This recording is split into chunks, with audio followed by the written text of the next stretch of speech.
तरुणाई रस्त्यावर उतरली, आंदोलन पेटलं आणि अखेर केंद्र सरकारला मोठा निर्णय घ्यावा लागला। नीट पेपरफुटी प्रकरणाच्या पार्श्वभूमीवर केंद्रीय शिक्षण मंत्री धर्मेंद्र प्रधान यांनी राजीनामा दिल्यानंतर मुंबईत ठाकरे बंधूंच्या वतीनं जल्लोष करण्यात आला। छत्रपती शिवाजी महाराज पार्कवर हजारो तरुण तरुणी जमा झाले। या आंदोलनाला पाठिंबा देणाऱ्या जेनझींचं अभिनंदन करण्यात आलं। यावेळी राज ठाकरे आणि उद्धव ठाकरे यांनी सरकारवर जोरदार टीका केली, तर मुख्यमंत्री फडणवीस आणि उपमुख्यमंत्री एकनाथ शिंदे यांनी या जल्लोषावर पलटवार केलाय। पाहूयात।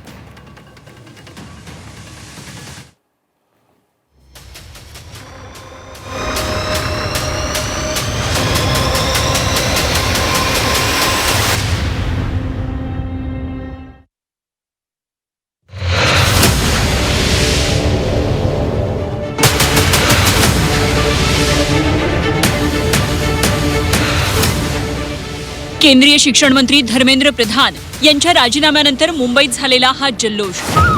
जो वादा करते हैं करके निभाते हैं, हम पीछे हटते नहीं। नीट पेपर फुटी विरोधात अभिजित दिपकेंच्या नेतृत्वात दिल्लीत हजारोंच्या संख्येनं तरुणाईनं एकत्र येत एल्गार पुकारला।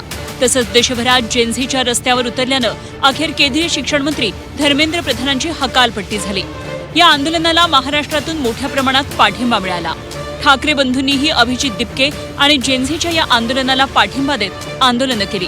या सर्व प्रयत्नांमुळे शनिवारी अखेर धर्मेंद्र प्रधान यांचा राजीनामा झाला। याच पार्श्वभूमीवर मुंबईत ठाकरेंच्या वतीनं जल्लोष करण्यात आला। शिवाजी पार्कातील जल्लोषात पुन्हा एकदा तरुणाई एकत्र आली। इथं सकाळपासून जेनझीनं शिवाजी पार्कमध्ये प्रचंड गर्दी केली। हाती तिरंगा घेऊन मुलं हजारोंच्या संख्येनं शिवाजी पार्कमध्ये जमा झाले। यावेळी आंदोलनात आलेल्या तरुणांनी वेगवेगळ्या बॅनरमधून सत्ताधाऱ्यांना डिवचलं। ये शुरुआत है, अब धीरे धीरे एक उम्मीद जग रही कि देश थोड़ा सुधर सकता है। नहीं तो परेशान हो गए थे सर, खड्डे, रास्ते, पानी बड़ा भी लग रहा है। और कम से कम हाँ, क्या गन्ना नहीं चिपकाया जाएगा अभी एक और आंटी के साथ बात हुई है, उसने लिखा था इससे अच्छे तो बुरे दिन थे। इससे अच्छे बुरे दिन थे, ऐसे उम्मीद नहीं हारते। अब आएंगे अच्छे दिन। अब ये गवर्नमेंट को भी लगेगा कि कुछ करना चाहिए, नहीं तो पहले कौन अकाउंटेबल था नहीं। अब लग रहा है कि नहीं कुछ करेंगे तो जेनजी है। ठाकरेंच्या या अभिनंदन मोर्चा आणि जल्लोष सभेच्या माध्यमातून पुन्हा एकदा ठाकरे बंधू एकत्र दिसले। यावेळी बोलताना राज ठाकरेंनी जेनझीच्या आंदोलनाला मिळालेल्या यशावरून पुन्हा एकदा सरकारला डिवचलं। जेनझीनं सरकारच्या झिंजा उपटल्याचा टोला लगावला। दिल्ली पोलिसांच्या लाठीचार्जवर टीका करताना राज ठाकरेंनी मुंबई पोलिसांचं कौतुक केलं। मी कालच म्हटलं होतं की या देशातले जेनझी हे सरकारच्या झिंजा कशा उपटतात हे आपल्याला आंदोलनात कळलं। सर्व पोलिसांचे मी आभार मानतो की त्यांनी अत्यंत उत्तम सहकार्य केलं। मला असं वाटतं की हाच महाराष्ट्रामधला आणि दिल्लीमधला फरक आहे की महाराष्ट्राचे पोलीस आमचे कसे आहेत आणि दिल्लीचे पोलीस कसे आहेत हे आता जगाला कळलं। त्यामुळे पोलीस संपूर्ण यंत्रणेचे आम्ही आभार मानतोय। मुंबईतील जल्लोष सभेतून उद्धव ठाकरेंनीही सरकारचा समाचार घेतला।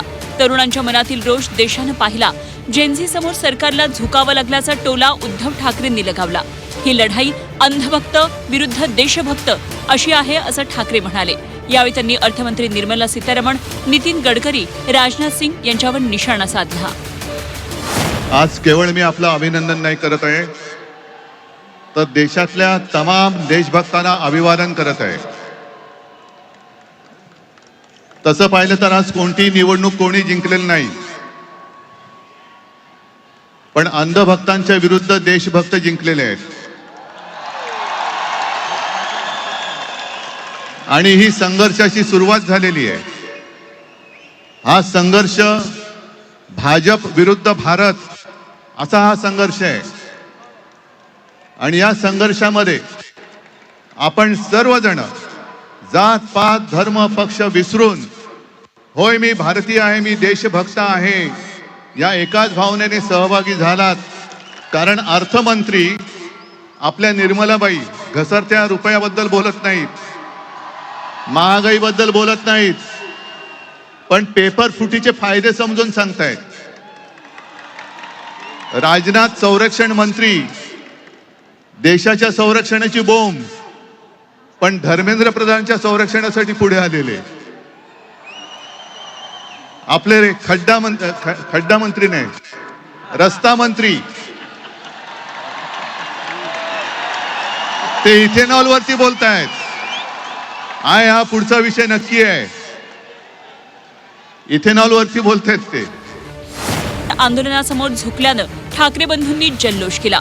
ठाकरेंच्या या जल्लोषावर मुख्यमंत्री देवेंद्र फडणवीस आणि उपमुख्यमंत्री एकनाथ शिंदेंनी पलटवार केला.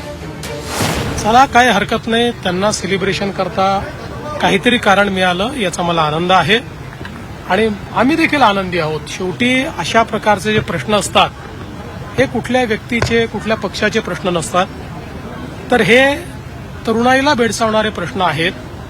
त्यामुळे त्या संदर्भात मोदीजींनी संवेदनशीलता दाखवत जे काही निर्णय केलेले आहेत, देशाचं हित महत्वाचं असतं ते लक्षात ठेवून अशा परिस्थितीमध्ये जे काही निर्णय करणं आवश्यक होतं ते सगळे निर्णय मोदीजींनी केले.